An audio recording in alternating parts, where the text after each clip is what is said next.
Hello, hello. Welcome to Diva's Two Cents, where we take complicated matters every week and we bring them to the masses in a simplified manner. Today, I am so happy to say that I have a special guest. His name is Engels Valenzuela. That is exactly the name of his company. And we're going to ask your permission to make you feel so uncomfortable today because he is definitely going to take lead generation without the BS. He is going to expose about what 99% of why marketing tactics fail, and the ruthless strategies that actually convert because he has an online conversion company. So I am going to welcome Engels Venezuela in a second. I am Diva Mejias. Here we go. Engels, good morning, good afternoon. How are you? Good afternoon. Good afternoon, Diva, and good afternoon to the audience out there. I am excited and grateful to be here and to have this opportunity to be able to connect with your audience and help them boost their business. So tell us a little bit about yourself before we start, because I've got some questions that have already come in. Oh, fantastic. I love answering questions. A little bit about myself. Long story short, I was in college. A roommate of mine was decided to throw an event, a party event, and I had no idea about how to host a party, how to throw parties, and how to conduct a business, because at the end of the day, we wanted to make money. So we had about 2 to 3 months to put this event together.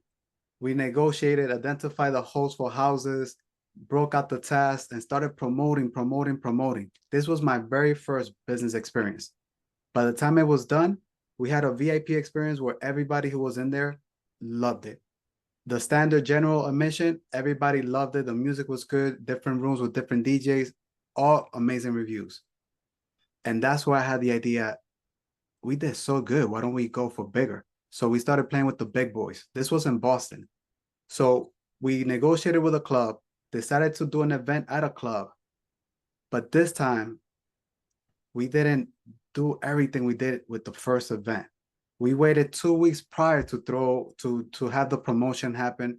We used to have a team of 14. We reduced it to 4. We weren't taking it as serious. We weren't as committed. Next thing we know, it was an absolute disaster. And me and my roommate, we ended up putting money out of our own pocket. Massive loss. It took us years. Us being college students, so as you could imagine, we were already broke to begin with. And that started the journey for me. That helped me, or planted the seed, asking the question, what really makes business successful?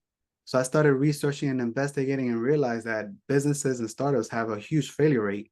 And that's where I created a plan, acted on that plan, got my MBA, worked for big companies like Apple, Amazon, focused on launching products. Then I was happy with that career, picked up all the skill sets that I wanted, and I wanted to work with entrepreneurs. So I started working in venture capital.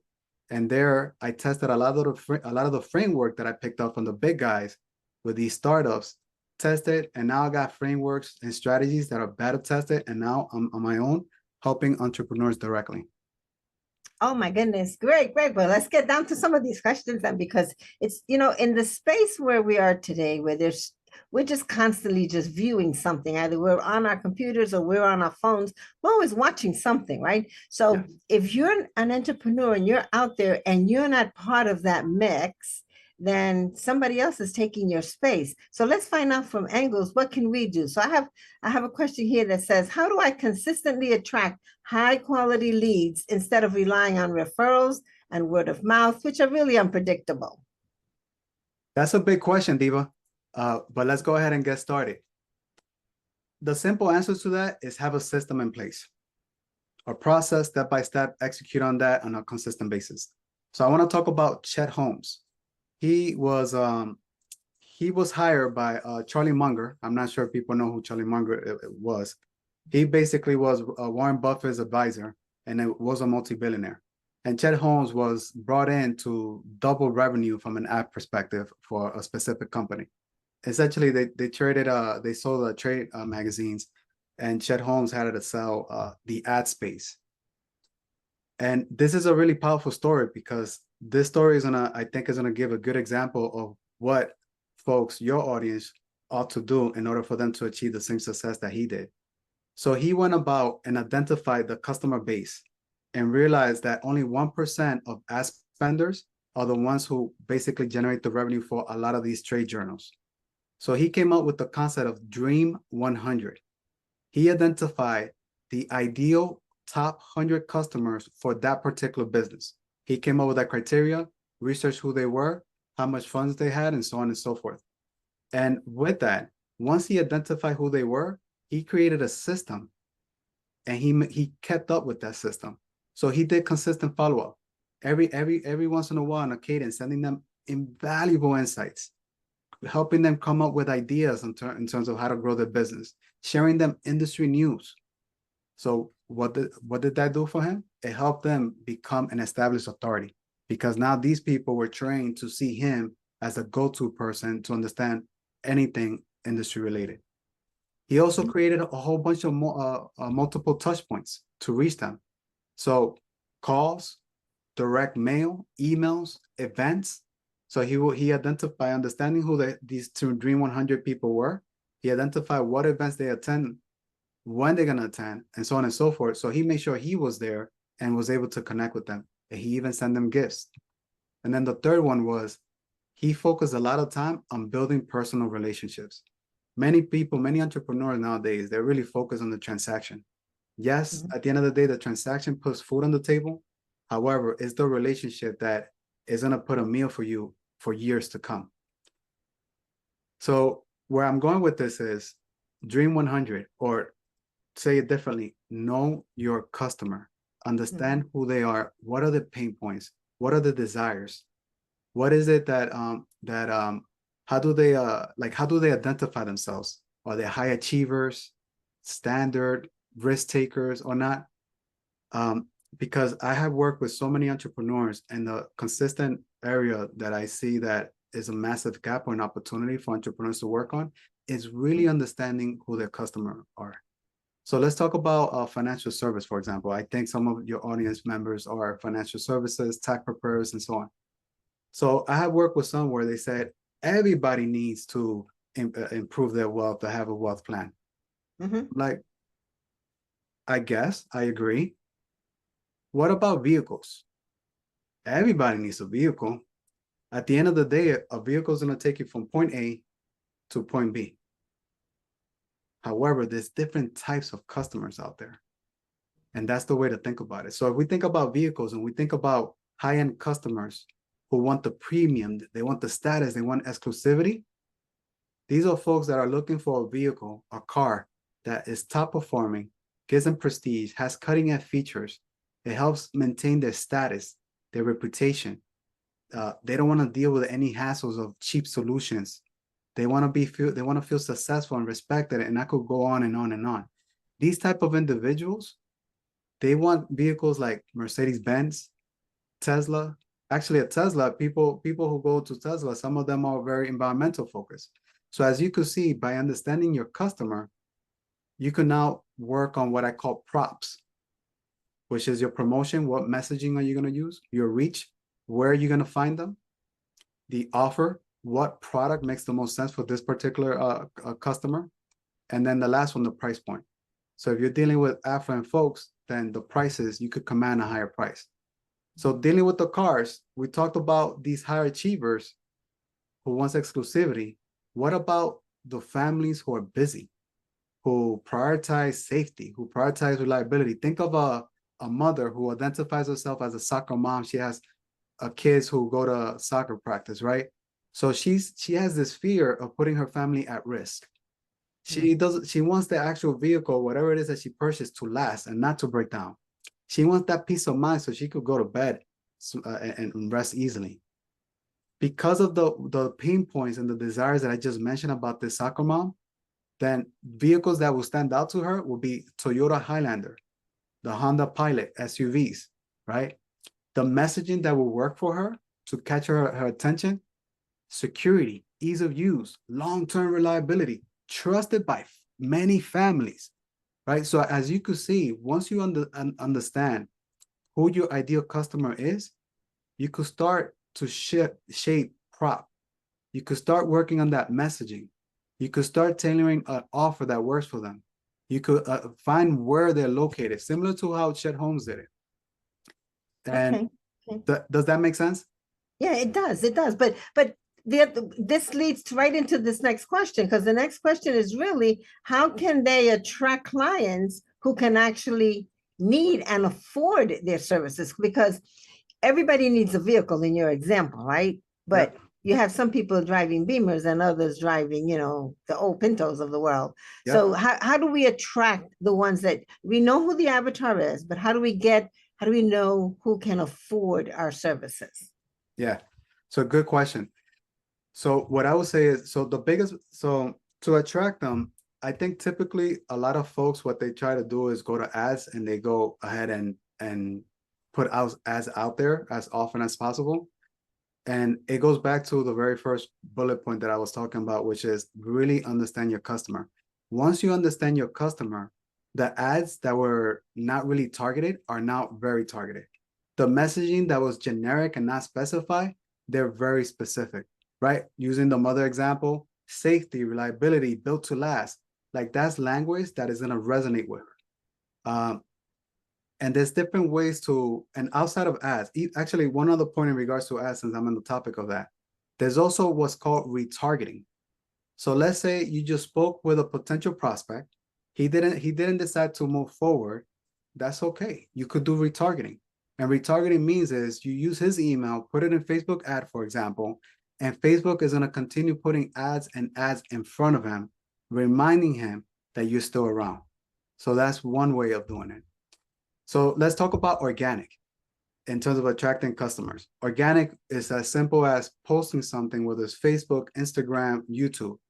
And I'm just generalizing and saying social media, but it's up to you as the entrepreneur to identify and really understand your ideal customer and where this person congregates. Because if they're not in Facebook, Facebook is of no value to you. If they're in Quora and that's where they spend most of their time, then you want to spend time there answering questions, for example. There's also newsletters. So once you get somebody's email, having that newsletter, making it available. And if you have a newsletter that provides so much insight, so much value, word of mouth is going to spread and people are going to find out. Partnerships with influencers. So for example, joining somebody's podcast. So let's step back a little bit. Let's talk about Oprah. Before Oprah Winfrey became a billionaire, people already associated her as a billionaire. The question is why? Because she was interviewing billionaires. So entrepreneurs could take the role of being a reporter, interviewer, and interview a whole bunch of experts on a specific topic or field. And people are going to associate them with those experts in the industry. And that's going to help them become experts. And by putting yourself out there through whether it's podcasts, YouTube videos with other folks or what have you, that is going to help you get more audience, get people attracted to you. So for example, Diva, you and I, right now we're having an interview. Your audience, they trust you. And because you're interviewing me, you're transferring that trust over to me. So now they're trusting me, or at least will give me the benefit of the doubt. That's Trust, why I'm very selective on who's on the show. and that's a good thing, because you being selective is going to build more trust and a better relationship with your audience. So me jumping on this podcast with you helps me broaden my audience and the people that I could serve. And then the other one would be events. Actually, one other thing in regards to partnership. So that is one example. Other types of partnership could be offering your service or working with another individual to work together. So for example, you can have a financial advisor work with a tax preparer. Both different services, but they could work together to create a bundle, a package for potential customers that is looking for the holistic solution. And these days, holistic solution is much more profound and much more valuable than isolated solutions. So partnership is definitely one of the ways that's going to help individuals expand their reach. And then the other piece is events. By having events, then that gives people the opportunity to get to know you, bring other folks, meet people of like minds, and be able to get a better sense of who's who within the industry. Mm-hmm. So with the flood of folks out there in the same field, how does a person and I'll just use tax preparers. Okay. Okay. And how would a tax preparer stand out? An accountant, a financial service, a coach, and not just be seen as another, just another option. Yeah. So what the question that you're asking is, how can I, as an entrepreneur, differentiate myself and create a branding? So let me tell you the mistake that a lot of entrepreneurs do in regards to this particular topic. One, they sound like everyone else. So that's not going to help. Two, there's no clear differentiation, right? So let me break that down a little bit. I mentioned my framework, PROP, right? Promotion, reach, offer, and price. Each one of those are levers that you could push or pull, and is going to help you become differentiated. So let's look at an offer. If you create an offer so valuable, let's say the value is 10 times that what is actually worth, what you're charging in terms of price. People are going to come running to you. If I'm selling a Tesla, brand new, a Tesla S for $10,000, it's going to create massive flood. So it's the same idea. You want to be able to create, just focusing on the O or prop, which is offer, just creating an offer that is irresistible is going to definitely help you stand out. Let's look at P, the messaging. If you use language, messaging that where people could resonate with, that's going to create the connection and the relationship. So I write copies for my clients, and one of the first activity that I do with them, other than identifying who the customer is what are the pain points that they're living? What is the life of that person in terms of the struggles, their frustrations, their anger, and all that? And that's the first piece that I describe in the copy. Because the moment the target audience reads that and they could resonate and say, that's me every day, they automatically build a relationship. There's a bond that just formed there. Now they have more trust to that person as an authority because that person really understands the individual. So going back, how do you differentiate yourself? I already answered one part of the question, and that is when I said the Oprah effect. Get on as many podcasts or work with as many people as possible who are already have that, and you're leveraging or transferring over some of that credibility. The other piece is I also talked about the offer. Create a signature framework or a signature offer that is really unique to you. So for example, let me push on that a little bit as well with the branding. So if we think about Apple, so I worked at Apple. They are known as one of the best marketers out there, and they've been consistently ranked as top 2, top 3, depending on the year. If you look at the products that they have come out with, IBM was around with computers before Apple came with computers, but Apple didn't call it computers. HP decided to call it computer. Compaq decided to call it computer, right? All these other brands decided to call it a computer or a PC, but Apple called it a Mac. Then Apple did the same thing with not MP3 players, the iPod, not smartphones, iPhone, and so on and so forth. So that when people are talking about the products, there's no question. People know Apple's being talked about because of the iPhone, iPod, right? When people go to Google search, they're going to look for iPod, iPhone. They're not going to look for MP3 player. So creating a signature product like the way Apple did, giving it a unique name that identifies that company or your business is going to also help you stand out. Okay. So that's interesting that you say that, because those are products, right? Now, Yes. we have services versus products. Does it work the same way for the service industry as opposed to a product industry? Yes, it does. So using Apple, they have the Genius Bar. Essentially, if something's wrong with your computer, you just go to the Genius Bar and listen to the name, Genius Bar, right? It's like as if you're in a bar, a nightclub bar, having a drink, but no, you're dealing with geniuses who's going to fix your actual device. So it's creating an experience that is happening, especially with whether it's product or service. You want to create an experience so people could start associating and identifying with your products, and they want more of it, more of that experience. That's true. I guess it's perception, huh? What you Yes. perceive, perceived Yes. value versus actual value. Correct. Okay. So which marketing channel would you say actually works for financial professionals? Just as myself, which are a waste of time, you may say, if I don't do it right. Yeah, I wouldn't say Hmm. The answer is not going to be consistent, and it's going to vary based on who your ideal customer Right, is. right, right. So for example, let's say um, construction versus high-end professionals like doctors, right? With doctors, there's going to be conferences associated or fixed on who those doctors are or where they're located. So that channel for them is going to be very unique and different than it's going to be for construction. Now, that's one of the reasons why I say have a deep dive market research to really understand who your customer is. Now, if you already have customers, then that's great. All you got to do, or what I would propose, is set up an interview session, whether it's one-on-one or group one-on-one, so that you could ask them these questions. What magazines do you read? What newspaper do you read? Where do you spend time to learn more about your industry? And so on and so forth, because they're the ones who are going to give you the answers as to where they congregate. Mm. And that's what you want to focus on.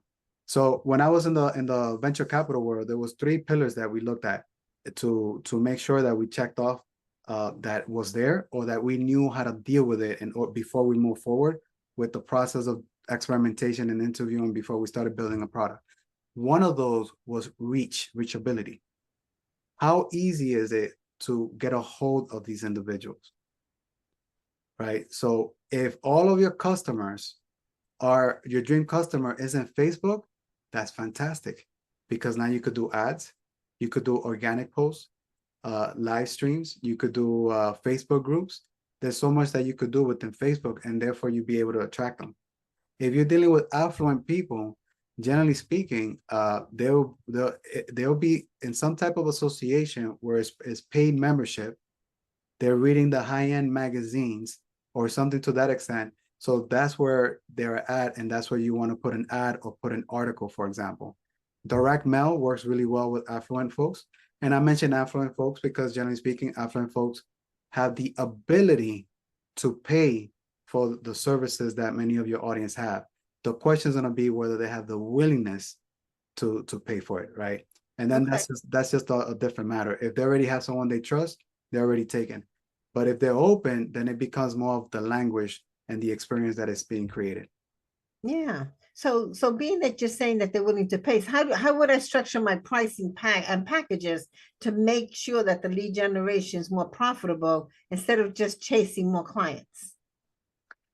Yeah. So first and foremost is having a question and doing a deep dive internally for the company in terms of what is the business model. Because I agree with you.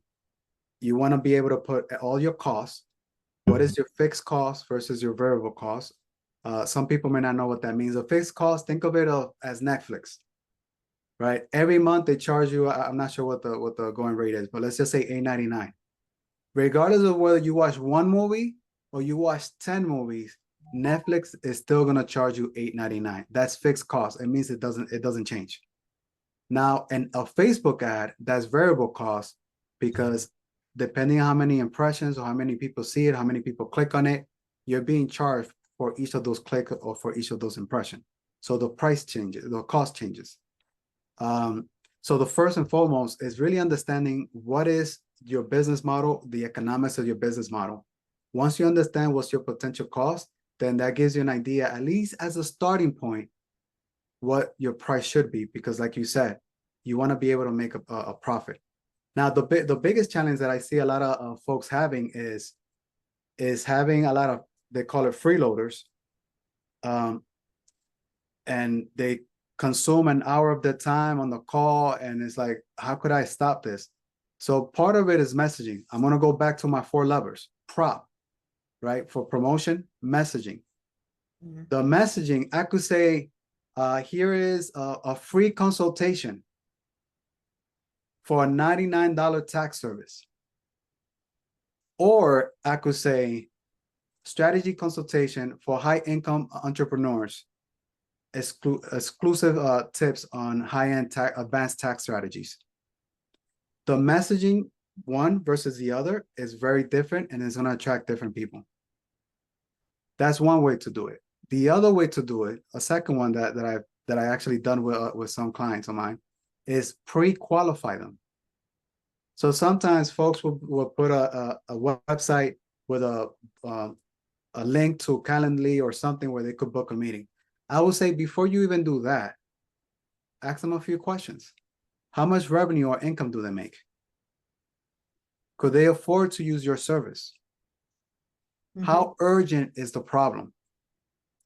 If they basically say yes, yes, yes to your criteria, fantastic. Let's have a meeting. But if you see one of those is missing, you could respond politely. It's like, I would love to help you. I see that you cannot afford this yet. In the meantime, here are some free content on the topic that I recorded on YouTube. This will be beneficial for you. And let's stay in touch. And you could grab them and put them into your free newsletter or free membership or subscription where they don't have to pay. So that way, when they may not be ready now, but they might be ready in the future. And when they are, hopefully by that point, you already built the trust with them so that there's nobody else but you that they're thinking about. Excellent, excellent. Holy cow. Well, ladies and gentlemen, we're here talking to Engels Valenzuela, and he's giving us such great tips on lead generation and conversion. Well, Engels, you've given us such great tips here and lead conversion. And hey, for my audience, for anyone in the audience who's interested, how do they get a hold of you? We're gonna, whatever you tell us, we'll put on the chat below so that they can get a hold of you. And how do we do that? Tell me. Yeah, I would encourage your audience to visit www.ilovecapturingleads.com. Okay. And if you go to that website, I'm giving away 2 books. One is my book that will go deeper into the topics that we talk about in terms of how to generate leads and how to convert those leads. And then there's a playbook that I'm putting for folks in the services space where they could actually learn and pick up step by step what they could be doing, whether it's organic traffic, whether it's identifying the Dream 100 and so on. So a lot of really good, insightful, valuable tips to help them get to that next level in their business. Good. So there's the QR code. I took the little my name off there so that you can see it better. For those of you that want, please take out your phones, click on that QR code. As you can see, he's being very generous with us. Thank you so much, Engels. Is there any last minute tip that you want to give the audience? Because I really appreciate you being here. You are not only a friend, you're a colleague, you're a peer. I thank you so much for sharing all of your knowledge with the audience here. I only see big and better things coming from what you provide. I really do. And I do trust you. So for those of you out there, reach out to Engels in whichever capacity that you may, and then he'll make a decision whether you're a good fit for him or whether he's a good fit for you. So give us a last tip, Engels. My last tip, I'm going to reemphasize, focus on identifying who your dream customer is. If you know who he is, you're going to get some killer messaging that is going to attract them. Create an irresistible offer where they have no choice but to just work with you because it's so amazing in value. And at a price point that makes sense not only to you as an entrepreneur, but also to the customer. And if you do that, your business is going to go to the next level. Thank you so much. And there you have it, guys. Don't forget, Diva's 2 cents move from Fridays at 6 o'clock. We're now on Wednesdays at 6 p.m. Central Time. So if any of this resonated with you today, please share it. Share it with your friends. Share it with your family. More importantly, share it with your enemies because everybody needs to hear this, okay? There's someone out there that needs to hear this. So do us a favor and share it. Thank you so much. We'll see you next week. Thank you, Engels. Bye.